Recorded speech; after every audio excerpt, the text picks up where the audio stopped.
வருகின்ற சட்டமன்ற தேர்தல் 23ஆம் தேதி தேர்தல். நான் கடந்த ஒரு வாரமா ஒவ்வொரு தொகுதியா போய் ஒவ்வொரு சட்டமன்ற வேட்பாளர்களுக்கும் உதயசூரியன் சின்னத்துல நம்முடைய கூட்டணி கட்சிக்கு நீங்க எல்லாம் வாக்களிக்கணும்னு மக்களை சந்திச்சு என்னுடைய பிரச்சாரத்தை செஞ்சுட்டு இருக்கிறேன். உங்களுக்கு தெரியும், பார்த்திருப்பீங்க. இன்னைக்கு இங்க பேராவூரணிக்கு வந்து உங்களிடத்துல நம்முடைய தலைவர் ஒரு வெற்றி வேட்பாளரை ஒப்படைச்சிருக்கிறார். அண்ணன் அசோக்குமார் அவர்களுக்கு நீங்கெல்லாம்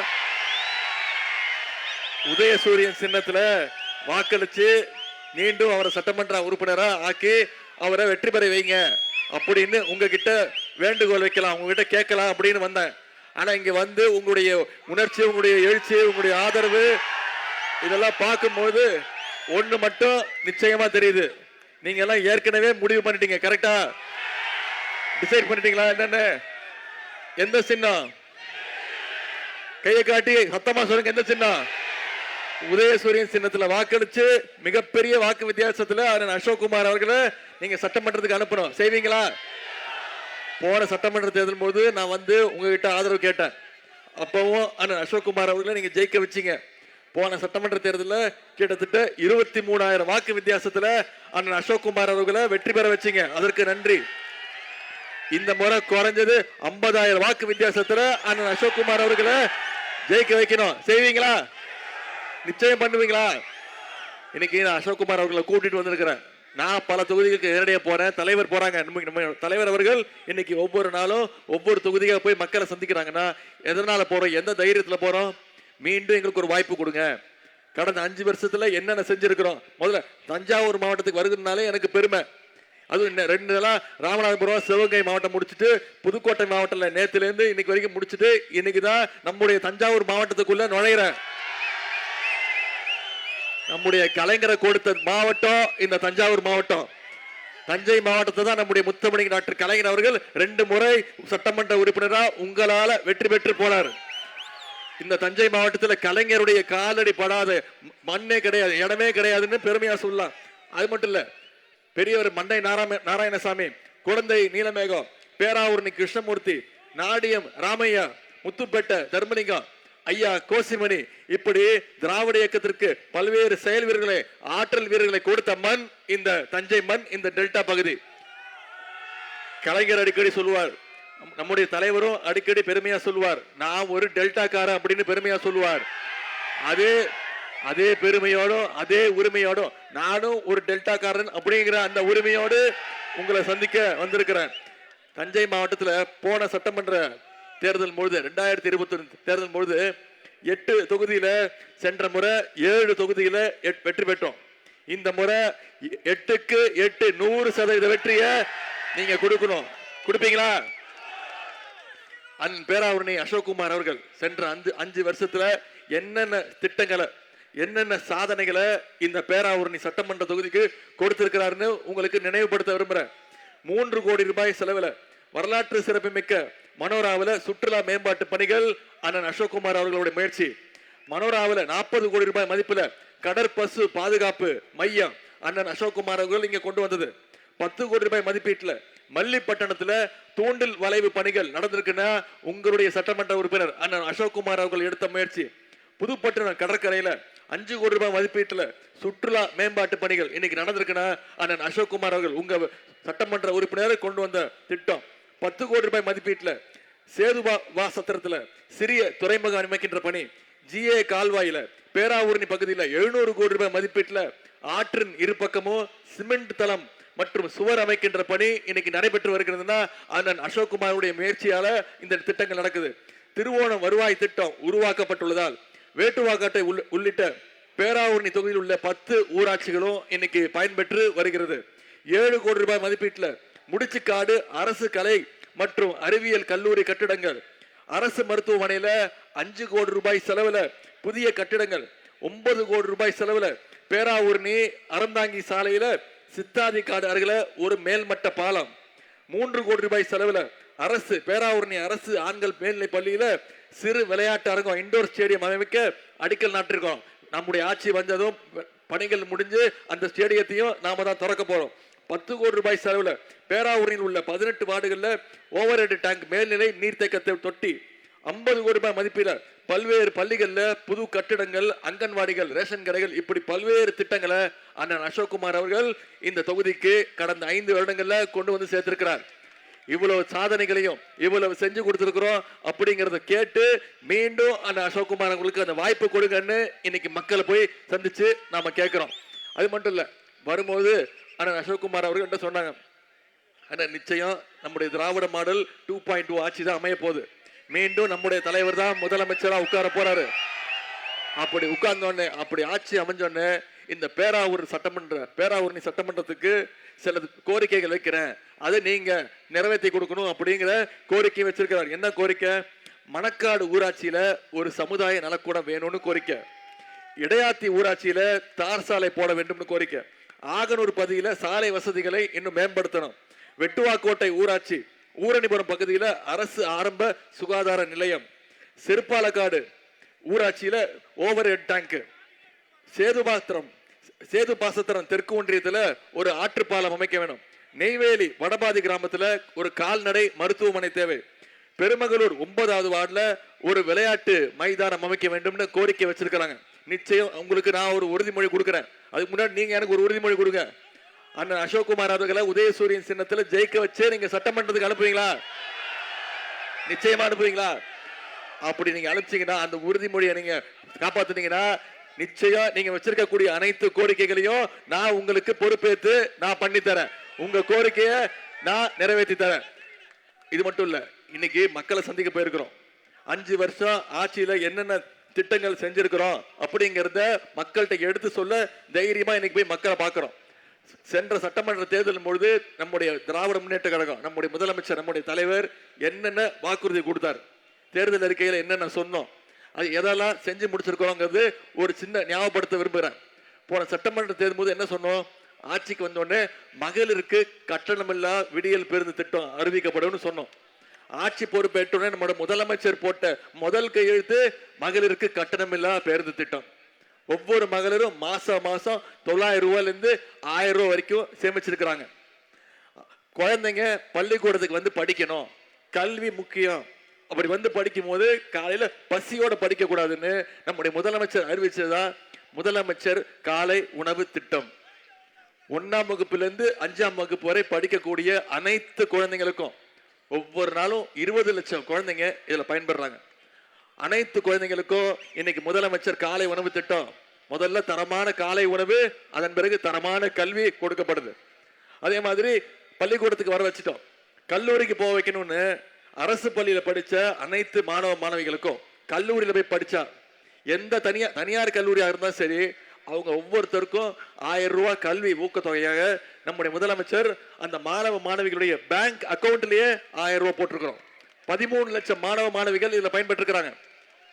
இப்ப சமீபத்தில் கல்லூரி மாணவ மாணவிகள் 10 லட்சம் பேருக்கு இலவச லேப்டாப் திட்டத்தை அறிவிச்சு ஒரே மாசத்துல நம்முடைய முதலமைச்சர்கள் கொடுத்திருக்கிறாங்க. இன்னைக்கு அதிமுக ஒரு பொய் பிரச்சாரத்தை வைக்கிறாங்க. என்ன? லேப்டாப் திட்டம் அதிமுக கொண்டு வந்த திட்டம், அதை நாம முடக்கிட்டோம் அப்படின்றாங்க. என்ன உண்மை? அதிமுக ஆட்சியில லேப்டாப் கொடுத்தாங்க. யாரு கொடுத்தாங்க? பள்ளிக்கூடம் படிக்கிற குழந்தைங்களுக்கு கொடுத்தாங்க. 2019 ஆண்டு அந்த திட்டத்தை அதிமுக ஆட்சியில் இருக்கும் போதே கைவிட்டுட்டாங்க. நம்ம முதலமைச்சர் பார்த்தாரு, லேப்டாப் யாருக்கு பயனுள்ளதா இருக்கும்? பள்ளிக்கூட குழந்தைங்களுக்கு கொடுக்கறத விட கல்லூரி மாணவ மாணவிகளுக்கு கொடுத்தா லேப்டாப் பயனுள்ளதா இருக்கும். அவங்க ஒரு வேலை தேடுறதுக்கா இருக்கட்டும், மேற்படிப்புக்கா இருக்கட்டும், ஒரு ப்ராஜெக்ட் ரிப்போர்ட் தயார் பண்றதுக்கு லேப்டாப் பயனுள்ளதா இருக்கும்னு லேட்டஸ்ட் டெக்னாலஜியோட நம்முடைய தலைவர் அவர்கள் இன்னைக்கு 10 லட்சம் லேப்டாப்களை 10 லட்சம் மாணவ மாணவிகளுக்கு கொடுத்திருக்கிறோம். இப்படி பல்வேறு திட்டங்களை நிறைவேற்றிருக்கிறோம். குறிப்பா மகளிருக்கு கலைஞர் மகளிர் உரிமை தொகை போன சட்டமன்ற தேர்தல் பொழுது நம்ம சொன்ன வாக்குறுதி, கடும் நிதி நெருக்கடியிலையும் கடந்த 3 வருஷமா 1,31,00,000 மகளிருக்கு மாசம் 1000 ரூபாய் கலைஞர் மகளிர் உரிமை தொகை கொடுத்திருக்கிறார் நம்முடைய முதலமைச்சர். அந்த திட்டத்தை எப்படியாவது முடக்கணும், தேர்தலை காரணம் காட்டி முடக்கணும்னு நிப்பாட்டணும்னு அதிமுகவும் பாஜகவும் முயற்சி பண்ணாங்க. 3 மாசத்துக்கு நிப்பாட்டிடணும்னு முயற்சி பண்ணாங்க. ஆனா அந்த சூழ்ச்சியை நம்முடைய தலைவர் தான் உடைச்சு விட்டார். பிப்ரவரி மாசம், மார்ச் மாசம், ஏப்ரல் மாசம், அதே போல கோடைகால சிறப்பு நிதி 2000 5000 ரூபாய் ஒரே பேமெண்ட்ல நம்முடைய தலைவர் 1,31,00,000 மகளிருக்கு கொடுத்தாங்க. நம்ம தலைவர் காலையில 6:30 மணிக்கு பேங்க் அக்கவுண்ட்ல போட்டாரு. 9 மணிக்கெல்லாம் மகளிர் பேங்க்ல போய் பணத்தை எடுத்துட்டாங்க. ஏன்? அந்த அளவுக்கு மோடி மேல பயம். எங்க எங்களுடைய முதலமைச்சர் கொடுக்கிற காசை மோடி மினிமம் பேலன்ஸ் இல்லைன்னு சொல்லி உருவி விட்டுருவாரு அப்படிங்கிற அந்த பயம். இப்போ தலைவர் முதலமைச்சர் இன்னொரு அறிவிப்பு கொடுத்திருக்கிறார். தேர்தல் வாக்குறுதி என்ன? மீண்டும் திராவிட மாடல் 2.0 ஆட்சி அமைஞ்சதுன்னா கலைஞர் மகளிர் உரிமை தொகை 1000 ரூபாய் இல்ல 2000 ரூபாய் உயர்த்தி தருவேன்னு வாக்குறுதி கொடுத்திருக்கிறோம். முதலமைச்சர் காலை உணவு திட்டம் 5ஆம் வகுப்பிலிருந்து 8ஆம் வகுப்பு வரைக்கும் விரிவுபடுத்தப்படும் வாக்குறுதி கொடுத்திருக்கிறோம். அடுத்த 5 ஆண்டுகள்ல 35 லட்சம் கல்லூரி மாணவ மாணவிகளுக்கு லேப்டாப் கொடுக்கப்படும் வாக்குறுதி கொடுத்திருக்கிறோம். ஓஏபி முதியோர் ஓய்வு தொகை 1200 அதை உயர்த்தி 2000 ரூபாய் கொடுப்பேன்னு வாக்குறுதி கொடுத்திருக்கிறார் தலைவர். கல்வி ஊக்கத்தொகை 1000 ரூபாயிலிருந்து 1500 உயர்த்தி கொடுப்போம்னு வாக்குறுதி கொடுத்திருக்கிறோம். 10 லட்சம் அடுத்த 5 வருஷத்துல 10 லட்சம் கலைஞர் கனவு இல்லம் கட்டப்பட்டு யாரெல்லாம் வீடு இல்லையோ அவங்க அத்தனை பேருக்கும் வீடு கொடுக்கப்படும் வாக்குறுதி கொடுத்திருக்கிறோம். இது எல்லாத்தை விட மிக மிக முக்கியமான திட்டம் உங்களுக்கு ஏற்கனவே தெரிஞ்சிருக்கும். ஆட்சிக்கு வந்தோடனே நம்முடைய தலைவர் அனைத்து மகளிருக்கும் 8000 ரூபாய் மதிப்புள்ள ஒரு கூப்பன் தலைவர் உங்களிடையே கொடுத்துருவார். மகளிர் நீங்களே முடிவு எடுத்துக்கலாம். உங்க வீட்டுக்கு என்ன மின்சாதன பொருட்கள் வாங்கணுங்கிற முடிவை மகளிரே எடுத்துக்கலாம். Fridge, TV, mixie, AC, grinder எதுவா இருந்தாலும் முதலமைச்சர் தலைவர் முடிவு பண்ணிட்டார். அதை மகளிரே முடிவு எடுத்துக்கிட்டோம். அவங்க வீட்டுக்கு என்ன தேவையோ அவங்களே வாங்கிக்கிட்டோம் அப்படிங்கிற திட்டத்தையும் அறிவிச்சிருக்கிறோம். இந்த திட்டத்தெல்லாம் நிறைவேற்றணும்னா மீண்டும் நம்முடைய திராவிட மாடல் 2.0 ஆட்சி அமையணும். அதற்கு இந்த பேராவூரணி சட்டமன்ற தொகுதியிலிருந்து அண்ணன் அசோக்குமார் அவர்களை நீங்க மிகப்பெரிய வாக்கு வித்தியாசத்தில் ஞாபகம் வச்சிருக்கிற 50,000 வாக்கு வித்தியாசத்தில் ஜெயிக்க வைப்பேன்னு சொல்லி இருக்கிறீங்க, வாக்குறுதி கொடுத்திருக்கிறீங்க. நாம இவ்வளவு திட்டங்கள் செஞ்சிருக்கிறோமா? நான் சொன்னல இவ்வளவு 5 வருஷத்தை இவ்வளவு செஞ்சிருக்கிறோம். மீண்டும் ஆட்சிக்கு வந்தா இவ்வளவு செய்வோம்னு வாக்குறுதி கொடுத்திருக்கிறேன்.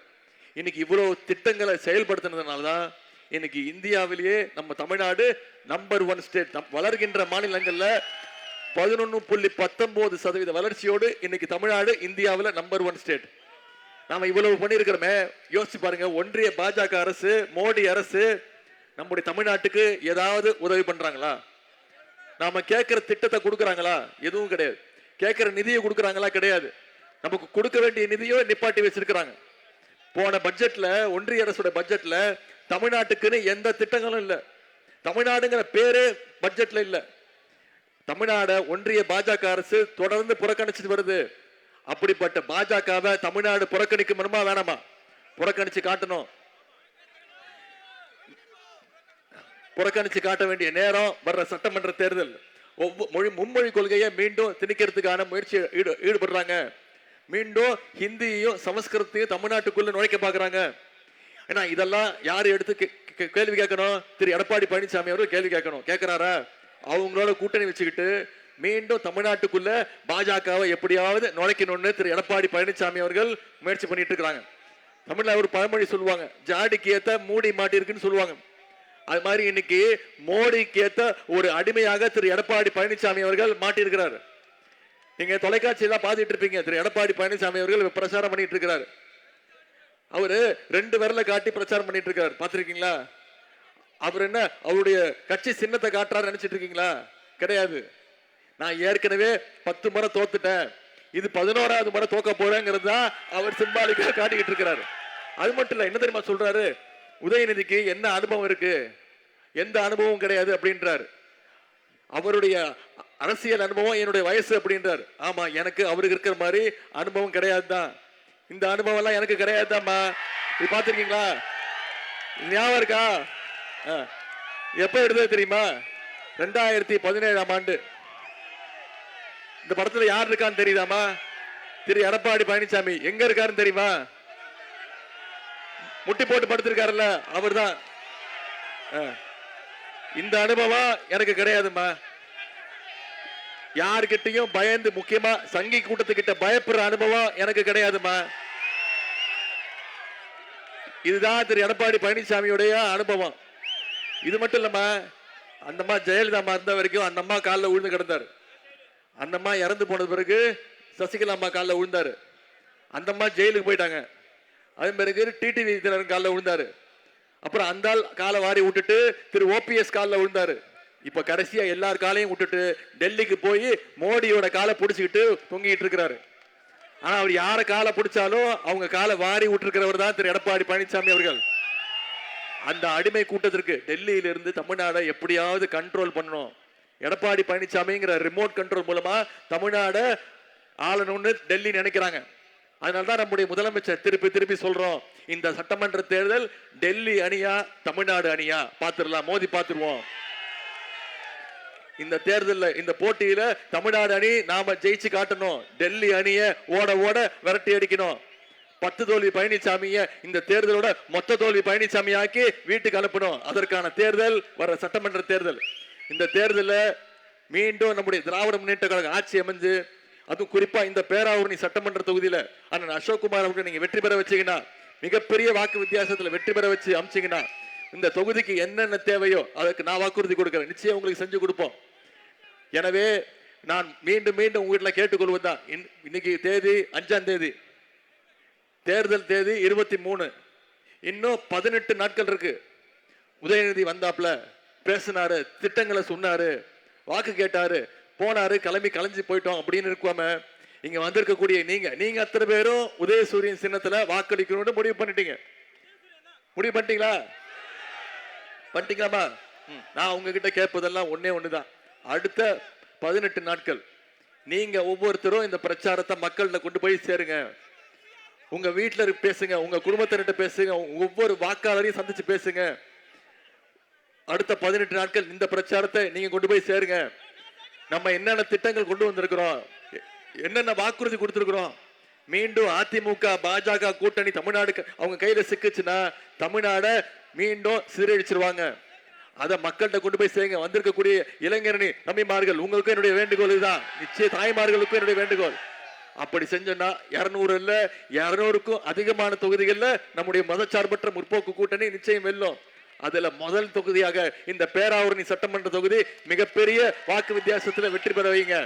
உங்களை எல்லாம் அன்போடு கேட்கிறேன், பண்போடு கேட்கிறேன், பாசத்தோடு கேட்கிறேன், உரிமையோடு கேட்கிறேன், உங்க வீட்டு பிள்ளையாக இருந்து கேட்கிறேன், தலைவருடைய மகனாக இருந்து கேட்கிறேன், இன்னும் பெருமையா சொல்லணும்னா முத்தமிழ் டாக்டர் கலைஞருடைய பேரனாக இருந்து கேட்கிறேன். உதயசூரியன் சின்னத்தில் வாக்களிச்சு அண்ணன் அசோக்குமார் அவர்களை பெருவாரியான வாக்கு வித்தியாசத்தில் ஜெயிக்க வச்சு சட்டமன்றத்துக்கு அனுப்புங்க. உங்களுடைய அன்புக்கும் வரவேற்புக்கும் நன்றி, நன்றி, நன்றி.